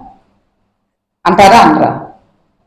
అందుకని నేను ఏం చేస్తున్నానంటే, మనము ఎలా చదవాలి, ఎలా నేర్చుకోవాలి, ఎలా కూర్చోవాలి, ఎలా ఆరాధన చేసుకోవాలి, ఇవన్నీ కూడా మనము నేర్చుకోవాలి అని ఆత్మీయ తల్లిగా చెప్తున్నా. ఒక్కరిని ఉద్దేశించి కాదు, సంఘం అంతటికి కూడా మనం నేర్చుకోవాల్సిందే. ఇంతకుముందు ఒకసారి చెప్పాను, సందర్భం వచ్చిన కాబట్టి మరలా చెప్పాను, జ్ఞాపకం చేస్తా ఉంటున్నా. దయచేసి గమనించాను. ఈ యోనా గ్రంథంలో వచ్చేస్తాను, యోనా గ్రంథంకి వచ్చేస్తాను, పైపైన చెప్తానులే, లోపల గలను. ఈ 11 వచనాలు చదివించాలంటే ఈ రోజు మొత్తం ఇక్కడ అయిపోతుంది. మనకిచ్చిన అంశం ప్రకారం, మనకిచ్చినటువంటి అంశం ప్రకారం మనకిచ్చిన అంశం ఏమిటది? దైవిక ప్రేమ అందరినీ హత్తుకొనుట. ఈ హత్తుకోటలో ఉత్తర పత్ర లేఖన పాఠ్య భాగంలో దేవుడు ఎవరిని హత్తుకున్నాడు ప్రేమతో? ఇశ్రాయేలు ప్రజల్ని హత్తుకున్నాడు, తన ప్రేమను చూపించారు. వారి కష్టాల్లో ఉండగా, ఇరుకుల్లో ఉండగా, ఇబ్బందుల్లో ఉండగా. ఈ యోనా గ్రంథంలో ఎవరిని హత్తుకున్నాడో చెప్తే వినండి, జాగ్రత్తగా వినండి. ఈ లేఖన పాఠ్య భాగంలో దయచేసి గమనించండి. 1, 2, 3 అధ్యాయాలు కూడా ఏం జరిగిందో మనకు తెలుసు. ఏం తెలుసు? దేవుడు నినివే పట్టణం మీద ఆయన కనుదృష్టి ఉండి, నినివే పట్టణము నాశనం అయిపోతుందని దేవుని దృష్టికి బహు ఘోరముగా ఉందని ఏం చేశాడు అంటే తన దగ్గర ఉన్నటువంటి తన సేవకుడైనటువంటి యోనాని వెళ్ళి ప్రకటించమన్నారు. ఏం ప్రకటించమన్నాడు అంటే, జాగ్రత్తగా వినమ్మా, ఇగో మీరు దేవుని ఉగ్రతకు దగ్గరయ్యారు, దేవునికి దూరంగా బహు ఘోరంగా జీవిస్తున్నారు, కాబట్టి మీరేం చేయాలి అంటే దేవుణ్ణి నమ్ముకొని మీరు ఉపవాసం ఉండి ప్రార్థన చేస్తే దేవుడు మిమ్మల్ని కరుణిస్తాడని చెప్పమన్నాడు, వెళ్ళి ప్రకటించమన్నాడు. ఈలోగా యోనా ఏం చేశాడు, అక్కడికి వెళ్ళి వాటర్ దగ్గరికి వెళ్ళి సముద్రం దగ్గరికి వెళ్ళి ఏం చేశాడు, నుంచున్నాడు. అటేమో తర్షీషు వెళ్ళే వాడుంది, ఇటేమో నినివే వాడుంది. ఏం చేసా ఇక్కడ నుంచొని ఆయనకి ఒక ఆలోచన వచ్చింది, నేను నినివే పట్టణానికి నేను వెళ్ళను అనేసి వెంటనే ఎక్కడికి వెళ్ళాడు, తర్షీషుకి వెళ్ళాడు. ఇది మొత్తం మనకు తెలుసు. ఆ పడవలోకి వెళ్ళి ఉన్న తర్వాత జరిగిన సంఘటన కూడా మనకు తెలుసు. ఒక మత్స్యం వచ్చి ఆయన మింగుతుంది, మింగినందుకు వాళ్ళలో ఉన్నారు అందరూ అంటారు, ఏమంటారు అంటే ఆయన్ని, ఎందుకు ఇలా మనకు జరిగింది, ఎవరి వల్ల జరిగిందని ఆలోచన చేస్తే అందరూ ఏమో అల్లకి అల్లరితల్లడి అయిపోయేది చూస్తూ ఉంటే యోనా చక్కగా నిద్రపోతా ఉంటున్నారు. ఆ విషయం మనకు తెలుసు. దేవుడు కాపాడాడు. తర్వాత మరలా నా 3వ అధ్యాయం వచ్చేసరికి నినివే పట్టణానికి పంపించాడు. పంపించిన తర్వాత 3వ అధ్యాయంలో ప్రకటన చేశాడు, చెప్పాడు, దేవుని వాక్యం చెప్పాడు, దేవుడు ఏమి చేయమన్నాడో చెప్పాడు. చెప్పిన తర్వాత ఏమైంది, రాజు మొదలుకొని అల్పులేమి గడులేమి అందరూ కూడా ఏం చేశారు, గోనె పట్ట కట్టుకొని దేవునికి ప్రార్థన చేశారు, పశ్చాత్తాపడ్డారు. అయ్యా మమ్మల్ని కరుణించయ్యా, మమ్మల్ని కాపాడయ్యా, మా ఊరిని మా పట్టణాన్ని కాపాడయ్యా అని యెహోవాకు మొరపెట్టారు. దేవుడు వారిని కూడా విన్నాడు, వారి మొర వారిని కరుణించాడు. దేవుని ఉగ్రతను ఏం చేసుకున్నాడు, వెనక్కి తీసుకున్నాడు, కాపాడాడు. అయిపోయింది. 4వ అధ్యాయం వచ్చరికి ఏం జరిగింది అంటే, యోనాకి ఏమైంది అంటే వాళ్ళని కాపాడినందుకు యోనా మనసులో నొచ్చుకున్నాడు. కోపం వచ్చింది యోనాకి, ఆహా వాళ్ళని కాపాడటం ఏంటి అని కోపడ్డాడు యోనా. యోనా కాపాడితే చూడండి, అక్కడ ఉంది చూడండి, 4వ అధ్యాయం 1వ వచనం చూడండి ఒకసారి. యోనా దీన్ని చూసి బహు చింతాక్రాంతుడై కోపగించుకొని, యెహోవా నేను ఆ దేశమందుండగా ఇట్లు జరుగునని నేను అనుకుంటుంది కదా, అందువలనే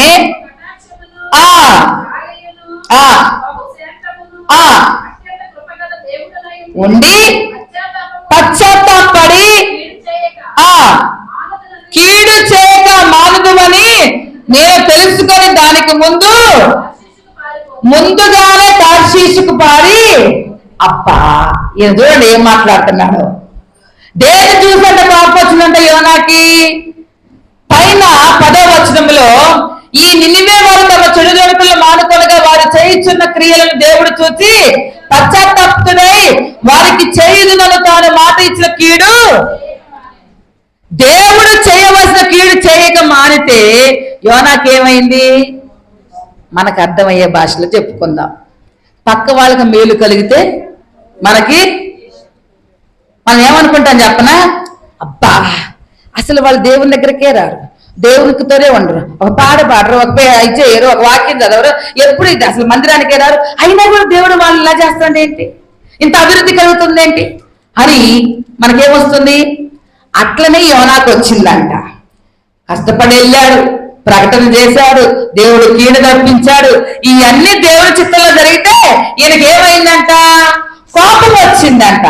కోపం వచ్చి అప్పుడు అంటున్నాడు, ఏమంటున్నాడు అంటే దేవునితో, అయ్యా నువ్వు ఇవన్నీ చేస్తావని నాకు ముందే తెలుసు, మా దేశంలో ఉండగా నాకు తెలుసు, నువ్వు కరుణిస్తావని, నువ్వు కాపాడుతావని, నువ్వు కీడుని చేయక మానుకుంటావని అంతా నాకు ముందే తెలుసు అయ్యా, అందుకని నేను ఎక్కడికి వెళ్ళానయ్యా, నువ్వు వెళ్ళమన్నా నినివేకి రాకుండా నేను అక్కడికి వెళ్ళినయ్యా అని చెబుతా ఉంటే ప్రభునందు ప్రియమైన వారలారా, యెహోవాకి దేవుడు అడిగాడు అప్పుడు యోనాని, ఏమడిగాడంటే, యోనా అయ్యా నువ్వు కోపగించుకోవట్లో ఏమన్నా న్యాయం ఉందా చెప్పు, ఏమన్నా న్యాయం ఉందా చెప్పు అని అడిగితే, దయచేసి గమనించండి ప్రభునందు ప్రియమైన వారలారా, ఇక్కడ లేఖన పాఠ్యభాగంలో మాట్లాడుతున్న మాట ఏమిటి అంటే, ఆయన యొక్క కోపం ఆయనకు అర్థం కావాలని. ఎవరి కోపం అమ్మా? ఎవరి కోపం? యోనా కోపం యోనాకి అర్థం కావాలని. మనకు అర్థమయ్యే భాష చెప్పనా? తన కోపమే తనకి శత్రువు. యోనా కోపం యోనకు అర్థం కావాలి. దేవుడు ఏం చేశాడు అంటే ఒక సొర చెట్టుని జాగ్రత్తగా వినండి. ఏనంటాడంట? సొర చెట్టుని నాటాడు. ఈ సొర చెట్టు నాటేసరికి యోనా ఏమయ్యాడు అంటే ఆ సొర చెట్టు కింద సేద తీర్చుకున్నాడు. తెల్లారేసరికి ఏమైంది అంటే సొర చెట్టు ఎవరు చేశారు ఇదంతా? దేవుడే చేశాడు.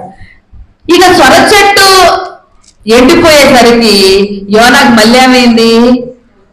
కోపం వచ్చింది. అమ్మ జాగ్రత్తగా యోనాకి ఏమైంది? కోపం వచ్చింది. కోపం వచ్చేసరికి అప్పుడు దేవుడు అంటున్నాడు, నువ్వు సొర చెట్టు నాటినవా, నీళ్ళు పోసినవా, ఏమీ చేయనప్పుడు నీకు ఇంత కోపం వస్తే నినివే పట్టణంలో 120,000 మంది ఉన్నారు. అక్కడ రాయబడి ఉంది. దయచేసి చదవనమ్మా 11వ వచనంలో. అయితే 120,000 కంటే ఎక్కువై కుడి ఎడమలు ఎరుగని జనములు బహు పశువులు గల నినివే మహాపురం విషయంలో నేను విచారపడవద్దా అంటున్నాడు. ఎవరు?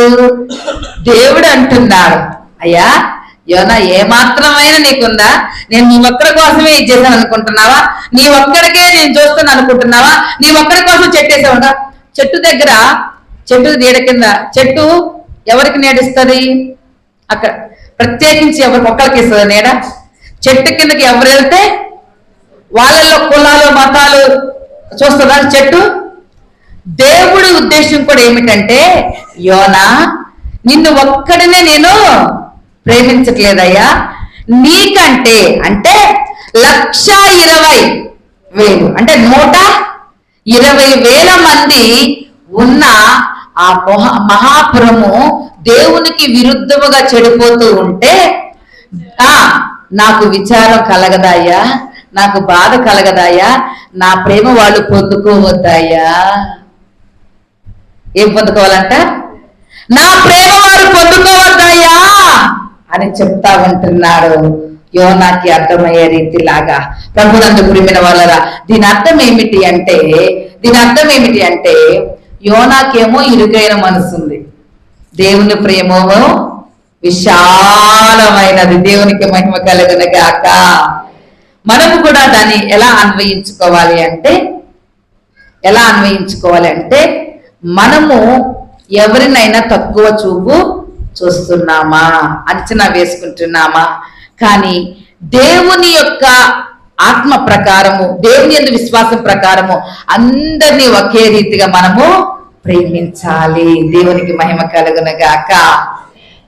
అర్థమైందా మీకు? దయచేసి గమనించండి. మొదటి లేఖన పాఠ్య భాగంలో మనము నేర్చుకునే ఆత్మీయ అర్థం ఏమిటంటే, యోనాలాగా మనము చెయ్యకూడదు. దేవుని ప్రేమ అందరినీ హత్తుకునేలాగా ఉంటది అని మనం అర్థం చేసుకోవాలి. రైట్? మొదటి పాఠం అర్థమైందిగా మీకు? రెండవ లేఖన పాఠ్య భాగానికి వెళ్దాం. దయచేసి గమనించండి. రెండవ లేఖన పాఠ్య భాగంలో అపోస్తలుడైన పౌలు తిమోతికి రాసినటువంటి ఈ పత్రికలో, అమ్మా దయచేసి గమనించండి, తిమోతి సేవకుడు సేవ చేయబోతున్నాడు అనుకోండి. సేవ చేయబోతుంటే తిమోతికి పౌలు భక్తుడు బాధ్యత నేర్పిస్తున్నాడు. ఏం నేర్పిస్తున్నాడు? బాధ్యత నేర్పిస్తున్నాడు. ఏంటి అంటే, తిమోతి నువ్వేం చేయాలి తెలుసా? ఏం చేయాలి అంటే, చదువుదామా? మొదటి వచనం చదవడమ్మా. మనము సంపూర్ణ భక్తియు మాన్యతయు కలిగి నెమ్మదిగాను సుఖముగాను బ్రతుకు నిమిత్తము అన్నిటికంటే ముఖ్యముగా మనుషులందరి కొరకును, రాజుల కొరకును, అధికారులందరి కొరకును విజ్ఞాపనలు, ప్రార్థనలు, యాచనలు, కృతజ్ఞతాస్తులు చేయవలనని హెచ్చరించుచున్నాను. హల్లెలూయా. అమ్మా ఒకసారి నాకు చూడరా. దీని అర్థం ఏమిటి అంటే, తిమోతికి పౌలు భక్తులు తెలియజేస్తున్నాడు, ఈ రోజు మన సంఘానికి అంటే నాకు మనందరికీ తెలియచేస్తున్నాడు. ఏం తెలియచేస్తున్నాడు అంటే మనకిచ్చినటువంటి అంశం ప్రకారం తిమోతికి ఇచ్చిన బాధ్యత ఏమిటంటే, అయ్యా తిమోతి, మనము సంపూర్ణ భక్తి మాన్యత కలిగి నెమ్మదిగా సుఖంగా ఉండాలంటే, మనందరం కూడా సుఖంగా ఉండాలంటే ఏం చేయాలి తెలుసా తిమోతి? ప్రార్థన చేయాలి. ఏం చేయాలి? ప్రార్థన చేయాలి. ఆ ప్రార్థన చేసే క్రమంలో ఎవరి కొరకు చేయాలి? ఎవరి కొరకు చేయాలి?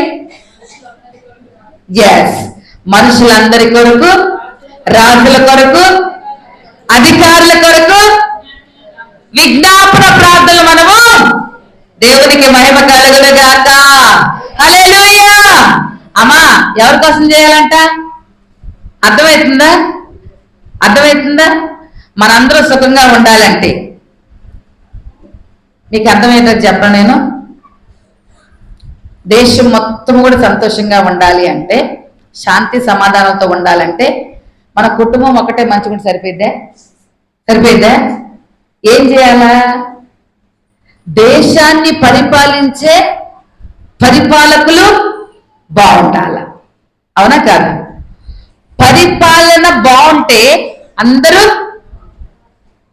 ఇప్పుడు తిమోతికి చెప్తున్నటువంటి దైవిక ఆ ప్రేమ ఏమిటి అంటే, తిమోతి, మనము సంపూర్ణ భక్తి మాన్యత నెమ్మది కలిగి సుఖంగా ఉండాలంటే మనం ఏం చేయాలంటే, మన కొరకు మనం కాదయ్యా, అందరి కొరకు, మనుషులందరి కొరకు మనము ప్రార్థన చేయాలయ్యా.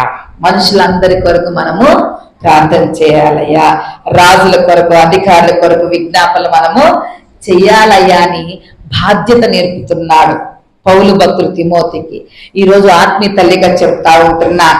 ఆత్మీయ తల్లిగా నేర్పిస్తున్న విధానం ఏమిటంటే, మనము చేయవలసింది ఏమిటంటే అందరి కొరకు ప్రార్థన చేయాలి. దేవునికి మహిమ కలుగునుగాక. నువ్వు మనసులో సుఖంగా ఎప్పుడు సంతోషంగా ఉంటావంటే అందరి కొరకు ప్రార్థన చేసినప్పుడు. హల్లెలూయా. అది అందరి కొరకు చేస్తే అప్పుడు ఏమవుతుందంటే, దేవుని ప్రేమ అందరినీ, అంటే మనము కూడా అందరినీ ప్రేమించిన వారం అవుతామని ఈ లేఖనం ద్వారా మనము నేర్చుకుంటున్నాం. దేవుని యొక్క ఉద్దేశం ఏమిటయ్యా ఇక్కడ అంటే, 7వ వచనములో, ఈ సాక్ష్యం ఇచ్చుటకై నేను ప్రకటించేవాడును గాను, అపోస్తులు గాను, విశ్వాస సత్య విషయంలో అన్ని జనులకు బోధకుడుగాను నియమింపబడితిని. నేను సత్యమే చెప్పుచున్నాను, అబద్ధమాడుటలేదు. దేవునికి మహిమ కలుగునుగాక. చాలా ఆసక్తి ఉంటది. ఏంటిదో ఆసక్తి ఉంటది? బయట విషయాలన్నిట్లో ఆసక్తి ఉంటది. గమనించాలి. మన శుక్రవారం రాత్రి ప్రార్థన, అక్కడ ఆల్ నైట్ ప్రేయర్, 2వ శుక్రవారం 8 గంటలకు ప్రార్థన. 8 గంటలకు ప్రార్థన అయితే నేను స్టార్ట్ చేస్తే అక్కడ ఒక పంచాయతీ జరుగుతుంది. ఒక విషయమై అందరూ అక్కడికి వెళ్ళి కూర్చున్నారు. ఇలా ప్రార్థన పెడితే సరే, చిన్నపిల్లలు చేపలు అట్టారేమో చూస్తున్నారు. వాళ్ళు కూడా ఆ మీటింగ్లోనే కూర్చున్నారు. చాలా బాధ కలిగింది, చాలా కోపం వచ్చింది. ఈలోగా ఒక అబ్బాయి అసలు ఎప్పుడు చర్చి సరిగి రాడు బాబు, ఆ బాబు వచ్చి పోయేసేసరి చేపలు. నాకు ఆశ్చర్యం వేసింది. ప్రభునందు ప్రియమైన వాళ్ళరా, నేనేమి జ్ఞాపకం చేస్తున్నాను అంటే, మనము ఏ విషయాల్లో ఆసక్తి కలిగి ఉంటున్నాం. దేవుని మాటలు చెప్తే నేను పోయిన వారం జ్ఞాపకం చేశాను, చూసారా? ఏంటంట, మోకాలు వేసి ప్రార్థన చేయలేను, మోకాల నొప్పి. కూర్చొని వాక్యం వెళ్ళలేను, నడువు నొప్పి. నిలబడి ఆరాధన చేయలేను, కీళ్ళ నొప్పులు. అంతేనా? ఇవన్నీ చేసుకుంటూ పోతే నువ్వు ప్రార్థన చేయాలి అనుకున్నప్పుడు, ఆరోగ్యం ఉన్నప్పుడు ప్రార్థన చేయలేకపోతే, ప్రార్థన చేయాలి అనుకున్నప్పుడు ఆరోగ్యము సరిగా ఉండదు. ప్రభునందు ప్రేమైన వాళ్ళని గమనించాను. ఎందుకు విషయాలు చెప్తున్నాను అంటే, ఆత్మీయతలో వర్ధిల్లితే, మనము మన చుట్టుపక్కల ఉన్న వారందరి క్షేమాన్ని మనము కోరుకుంటే మనము క్షేమముగా ఉంటాం. దేవునికి మహిమ కలుగునుగాక. అందుకని నేను అప్పుడప్పుడు పలకరిస్తా. ఏమని పలకరిస్తా? అందరూ బాగున్నారా? అందరూ బాగుండాలి. అందులో దేవునికి మహిమ కలుగునుగాక. హల్లెలూయా. 2వ లేఖన పాఠ్య భాగం అయిపోయింది. 3వ లేఖన పాఠ్య భాగానికి వస్తాను. మనకిచ్చిన అంశానికి అర్థం అవడానికి నేను చెప్తా ఉన్నాను, దయచేసి గమనించండి. లోతుకు చెప్పాలంటే చాలా సమయం పడతా ఉంది. మార్కు సువార్తలో మనం చదువుకున్నటువంటి ఆ లేఖన పాఠ్య భాగంలో మనకు అర్థమయ్యే రీతిలో జ్ఞాపకం చేస్తారు. దయచేసి గమనించండి. ప్రభునందు ప్రియమైన వారా, చదవడం ఒకసారి మొదటి వచ్చిన చదవండి. ఆయన సముద్ర తీరమున పోవచ్చుండను, జనులందరూ ఆయన ఎదురు రాగా ఆయన వారికి బోధించాను. ఆయన మార్గంలో వెళ్ళొచ్చు సుంకము పట్టుకొని కూర్చున్న అల్ఫయి కుమారుడు లేవీని చూచి నన్ను వెంబడించమని అతనితో చెప్పగా అతడు లేచి ఆయన వెంబడించాను. అతని ఇంట ఆయన భోజనం కూర్చొని ఉండగా సుంకరులు పాపులను అనేకులు యేసుతోనూ ఆయన శిష్యులతోనూ కూర్చుండి ఉండేది.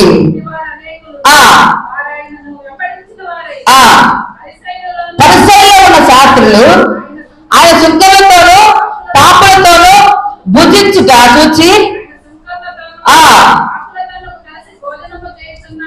చేయుచున్నాడేమని ఆయన శిష్యుల్ని అడగగా, అమ్మా మీకు అర్థమయ్యేలా చెప్తా, జాగ్రత్తగా వినండి. నేను ముగిస్తున్నాను, దయచేసి గమనించండి. ఒక 2-3 నిమిషాల వాక్యం చెప్పి నేను ముగిస్తాను. మనకిచ్చిన అంశం ప్రకారం యేసుక్రీస్తు ప్రభు వారు అలా వెళ్తూ ఉంటే అక్కడ ఎవరు కనిపించారంట? లేవీడు ఒక వ్యక్తి కనిపించాడు. అల్ఫయి కుమారుడైన లేవి అనేటువంటి పేరు గల వ్యక్తి కనిపించాడు. కనిపించిన వెంటనే ఏం చేశారు యేసుక్రీస్తు ప్రభు వారు అంటే, అయ్యా లేవి నాతో రా అన్నారు, నన్ను వెంబడించమని చెప్పారు. చెప్తే లేవి ఏం చేశాడు? వెంటనే ఆయన్ని వెంబడించాడు. వెంబడిస్తే అక్కడ ఉన్నటువంటి కొంచెం పైగా ఉన్నటువంటి పరిసయ్యులు శాస్త్రులు ఏమన్నారంటే, ఏంటి ఈయన ఆయనతో పోతున్నాడేంటి, ఆయన్ని పిలిచాడేంటి, అసలు ఆయన జీవితం ఏంటి?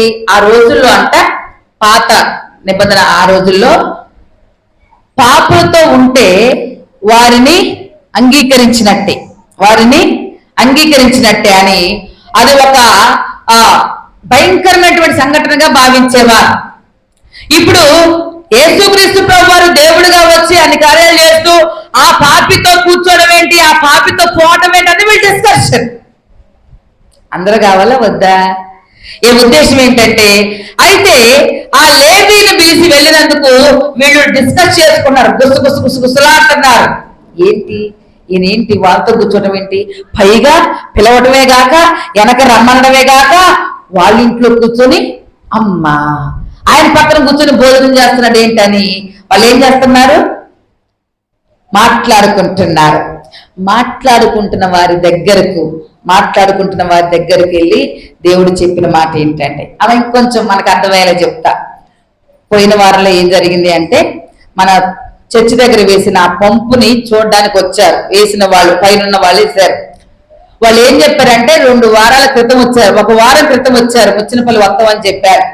10 గంటలకు వస్తామని చెప్పి సాయంత్రం 5 గంటలకు వాళ్ళు వచ్చారు. ఇన్ని గంటలు ఎదురు చూస్తూనే వాళ్ళు ఏం చెప్పారంటే, 7, 8, 9 మంది చాలమ్మా, 10 లోపులో 10 మందిని తీసుకురండి, మేము ఫోటోలు తీసుకుంటాం, వాళ్ళు నీళ్లు కొట్టినట్టు అని చెప్పారు. అమ్మ నేను ముగిస్తున్నా, మీకు అర్థం కాదని చెప్తున్నా. చెప్తే ఈ 10 మందిని గ్యాదర్ చేయడానికి చేసినట్టే నేను ఒక 10 మంది చెప్పిన. ఆ తీసుకొచ్చిన పాస్టర్ గారు నాకు తెలియకుండా ఒక 4 చెప్పారు. వీళ్ళు చెప్పింది ఏంటంటే మధ్యలో ఫోన్లు మాట్లాడి చెప్పి అడిగొచ్చి, అమ్మా 8 ఉన్నాయి, 10 మంది లోపల జాలే అని అంటున్నారు. అడుగొచ్చి ప్రతిలాడుతున్నారు. నేనేం చేయాలా? నాకు భయం అవుతుంది లోపల. నాకు ఆయన తెలియకుండా నేను 10 మంది చెప్పిన, ఈ పాస్టర్ గారు ఏమో ఇంకొక 4 చెప్పారు. ఇప్పుడు ఎంతమంది అయ్యారు? 15 మంది అయ్యారు. మరి వాళ్ళు తెచ్చిందేన్ని 8. ఏం చేయాలో అర్థం కాక, సరే ఆ రోజు జరిగిన సంఘటన ఏంటంటే తర్వాత చూసి లోపల ఇంకొక 2 నేను తెచ్చి 10 మందికి ఇచ్చారు.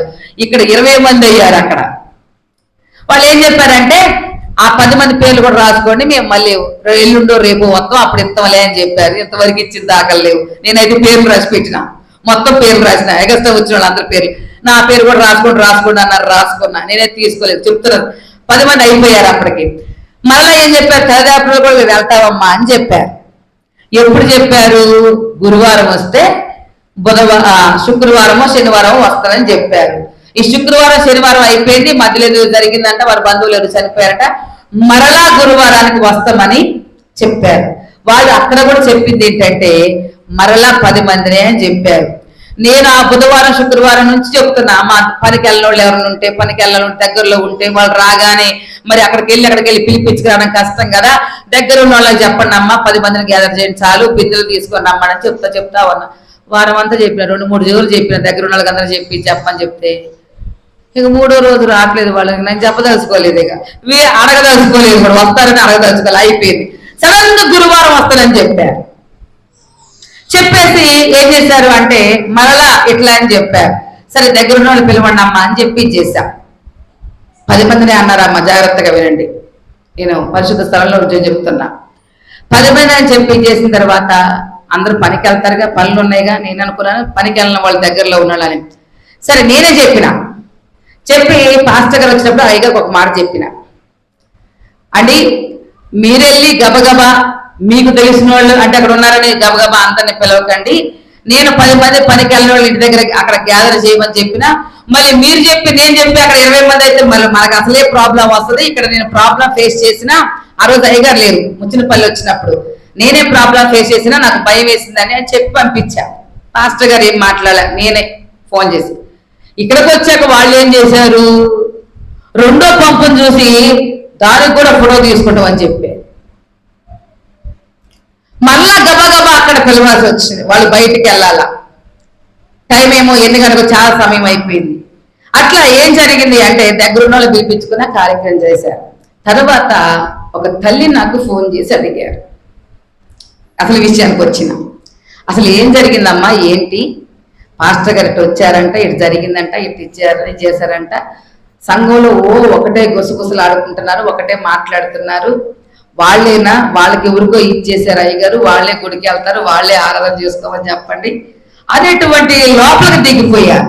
ఆ విషయం నన్ను అడిగారు. నేనేం చెప్పినా ఇప్పుడు మీకు చెప్పింది మొత్తం కూడా క్లారిటీ చెప్పిన, అమ్మ ఇలా జరిగింది అని.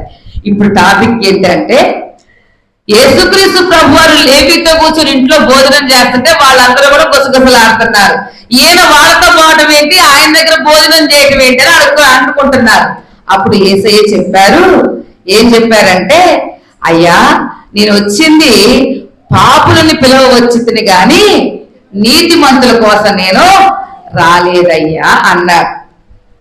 అందులో ఉన్నటువంటి అర్థం ఏమిటి అంటే, నేను నీతిమంతులు ఆల్రెడీ నీతిమంతులు అయిపోయారు, ఉన్నవాళ్ళు ఆల్రెడీ అంత అసలు సంతృప్తిగా ఉన్నవాళ్ళు అయిపోయారు. ఇప్పుడు పథకాలు అందవలసింది గవర్నమెంట్ దగ్గర నుంచి ఎవరికి, అంతేనా? ఎవరికైతే సహాయం కావాలో వారికి అందాల. ఇప్పుడు ఎవరు దేవుని సహాయం కొరకున్నారు అక్కడ? లేవి అనేటువంటి వ్యక్తి దేవుని ఎరగక దేవుని సహాయం కొరకు ఉన్నారు.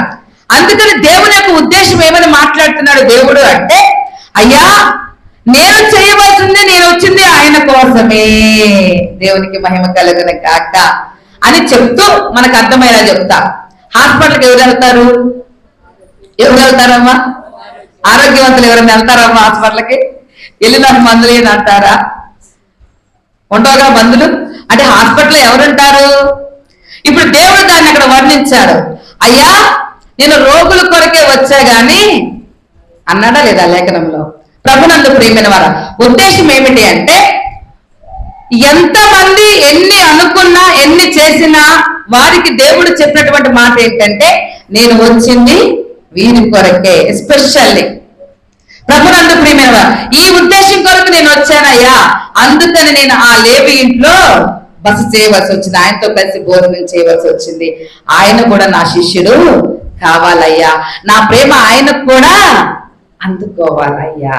ప్రభునందు ప్రేమైన వారు గమనించండి, ఈ లేఖనంలో అర్థమైంది ఏంటంటే, దేవుడు అందరి కొరకు ప్రాణం పెట్టాడు, అవునా కదా? అందరి కొరకు. రోమేయులకు రాసిన పత్రిక ప్రకారం మనం ఇంకనూ పాపులమై ఉండగా ఆయన మన కొరకు తన ప్రాణం పెట్టాను. దేవునికి మహిమ కలుగును గాక. హల్లెలూయా చెప్తారా? హల్లెలూయా. దేవునికి స్తోత్రం. హల్లెలూయా.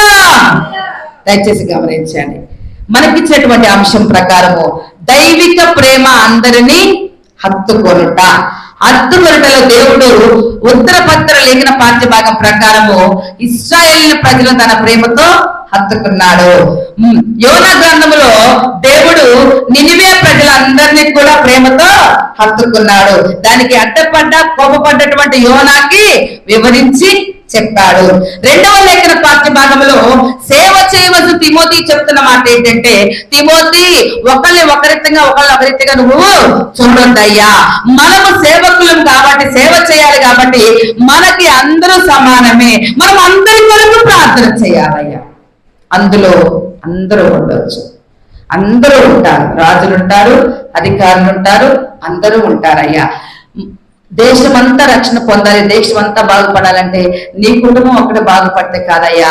అందుకని పరిపాలకులు కూడా బాగుండాలయ్యా, అధికారుల కొరకు మనం ప్రార్థన చేయాలయ్యా అని నేర్పుతాడు 2వ లేఖన పాఠ్యభాగం. 3వ లేఖన పాఠ్యభాగంలో ఏంటంటే దేవుడు చెప్తా ఉంది, నేను పాపుల కొరకే పాపుల స్నేహితుడిగా నేను ఈ లోకానికి వచ్చి ఉన్నా. ఏదగా పాపుల స్నేహితుడిగా నేను ఈ లోకానికి వచ్చి ఉన్నానని చెప్తా ఉంటున్నాడు ప్రభునందు ప్రియమైన వారు. ఆ క్రమంలో దేవుడు ఎవరిని చూశాడయ్యా అంటే లేవీని చూశాడు. లేవి స్థితిని మార్చాడు. పిలవగానే లేవి వచ్చాడు. ఈ రోజు మనం నేర్చుకోవాల్సింది ఏంటంటే, నిన్ను నన్ను మనందరినీ కూడా దేవుడు పిలిచాడు. పిలిచినప్పుడు మనం ఏం చేయాలంటే వెంటనే రావాలా, వెంటనే దేవుని వెంబడించాలా. దేవుని సంగమా, లేవి వెంబడించే రీతిగా ఒకవేళ వస్తే ఏమవుతాయంటే నీ స్థితి మార్చబడుతుంది. హల్లెలూయా, హల్లెలూయా. అందుకని నేను ముగిస్తున్నాను.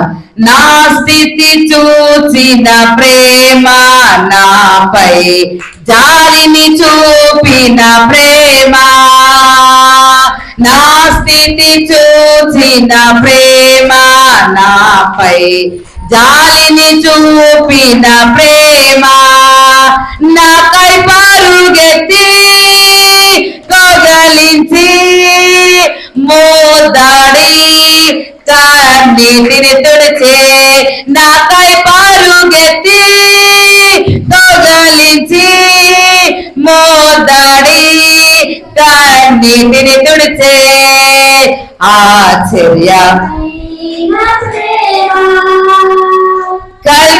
కల్వరిలోని